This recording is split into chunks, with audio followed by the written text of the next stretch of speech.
নমস্কার বন্ধুরা, আশা করি সবাই ভালো আছেন। তো বন্ধুরা, এখন যে ছবিটার বিষয়ে আমি কথা বলবো, তো সেই ছবিটা 1986 সালে ছবিটা রিলিজ করেছিল। ছবিটার নাম হচ্ছে ऐसा प्यार कहान। ऐसा प्यार कहान। তো তার আগে একটা কথা বলে নিই, আমার চুলগুলো দেখে অনেকের মনে হতে পারে ভাই এত চুল হয়েছে, চুল কাটেনি কেন। তো আমাদের এখন ওষুধ চলছে, যেই কারণে আমি চুলগুলো কাটতে পারিনি। তো চুলগুলো এরকম রাখছে, আজরাতেও পাচ্ছি না, তাই জন্য এরকম লাগছে। তো ऐसा प्यार कहा, ऐसा प्यार कहान সিনেমাটা পরিচালক হচ্ছেন বিজয় সনাথ এবং ছবিটাতে অভিনয় করেছেন জিতেন্দ্র, মিঠুন চক্রবর্তী, জয়াপদা, পদ্মানী কোলহাপুরে, আরও অনেকে। তো সেই ছবিটাকে নিয়ে এখন কথা বলবো। তো তার আগে প্রত্যেকটা বন্ধুকে অনুরোধ করে রাখবো, আপনারা চ্যানেলে নতুন হয়ে থাকলে অবশ্যই আপনারা চ্যানেলটা সাবস্ক্রাইব করে নেবেন। আর যদি আপনাদের ভিডিওটি ভালো লেগে থাকে অবশ্যই লাইক কমেন্ট শেয়ার করতে ভুলবেন না। তো এই ছবিটার বিষয়ে কথা বলার আগে ছবিটার বিষয়ে আগে বলে নিই, ছবিটা একটা রিমেক ছবি। এই ছবিটা প্রথমত একটা তামিল সিনেমার রিমেক। ছবিটার নাম হচ্ছে রক্ত সম্বন্ধম বলে একটা সিনেমা রয়েছে, সেই সিনেমাটা রিমেক। এবং পরবর্তী সময় তেলেগুতেও এই ছবিটা একটা রিমেক হয় এবং পরবর্তীতে হিন্দিতেও এই ছবিটাকে আমরা রিমেক হিসেবে দেখতে পাই, রাখি বলে একটা ছবিটার নাম, যেটা 1962 সালে রিলিজ হয়। এবং তারপর আমরা আবারও হিন্দিতে দেখতে পাই ऐसा प्यार कहान।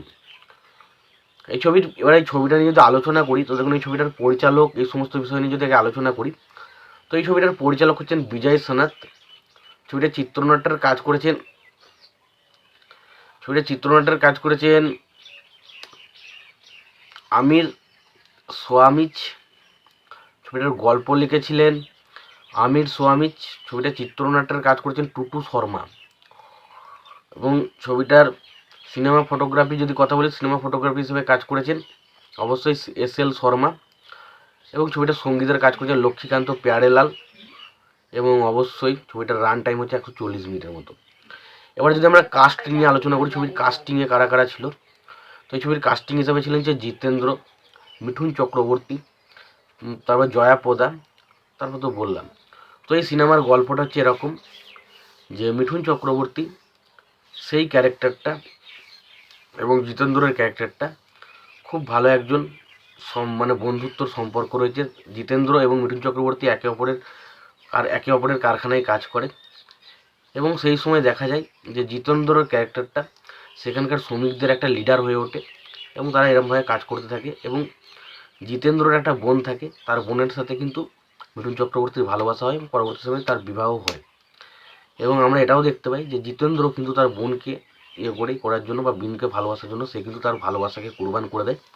এবং পরবর্তী সময় দেখা যায় যে জিতেন্দ্রর আবার বিয়ে হয় এবং তারপর তাদের একে অপরের সাথে ভালোবাসার সম্পর্ক তৈরি হয় ফলে।